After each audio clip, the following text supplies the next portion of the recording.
Hey, welcome back to my confidence series. This is Tomas from okisnotenough with your confidence tip number 17. Eliminate I'm not good enough. Hey, let me ask you this. Is I'm not good enough something you think or say quite often? If so, hey, you must stop that.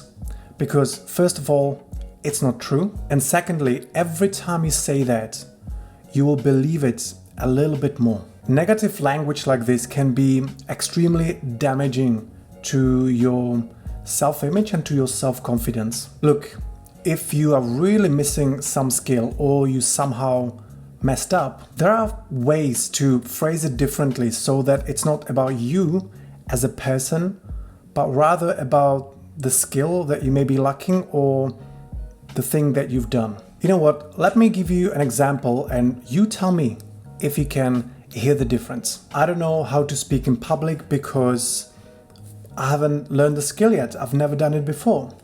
Versus, I don't know how to speak in public because I'm not good enough. Can you feel the difference? Those two sentences would probably affect you quite differently. And once we're on the topic of public speaking, let me share something with you. Okay, I'm waiting for the punchline. When I got into coaching, I really wanted to run workshops, but I was absolutely terrified of public speaking because I've never done that before. But somehow I mustered up the courage to organize a workshop. And I was hoping that there would be just a handful of people showing up. I had 35 people coming to my first workshop. It wasn't a total disaster, but it was very far from amazing. And I was quite upset about it. Because even though the feedback was quite good, I knew that I could do so much better. Or at least in my mind, I imagined that I would do so much better.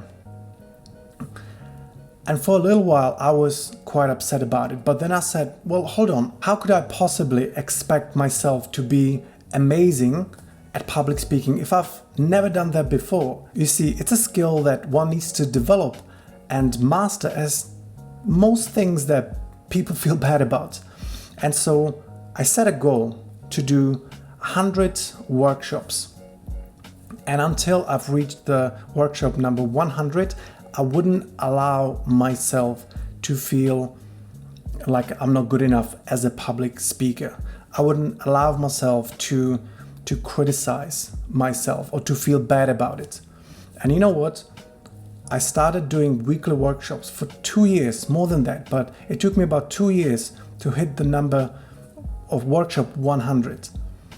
And I can tell you this, by doing 100 workshops, I have developed pretty decent public speaking skills.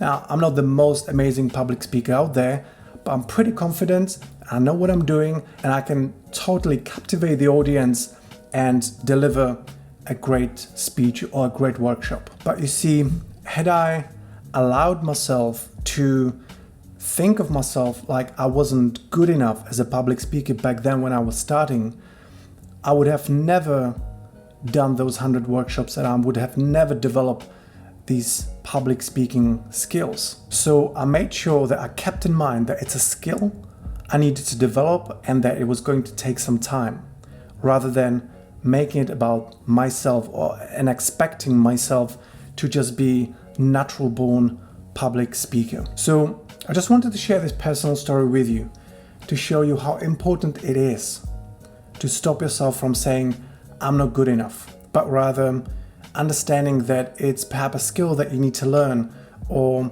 that perhaps it was an action that you took or that's something that you did wrong, but it's not you. So eliminate I'm not good enough from your vocabulary and from your thoughts. So this was the confidence tip number 17.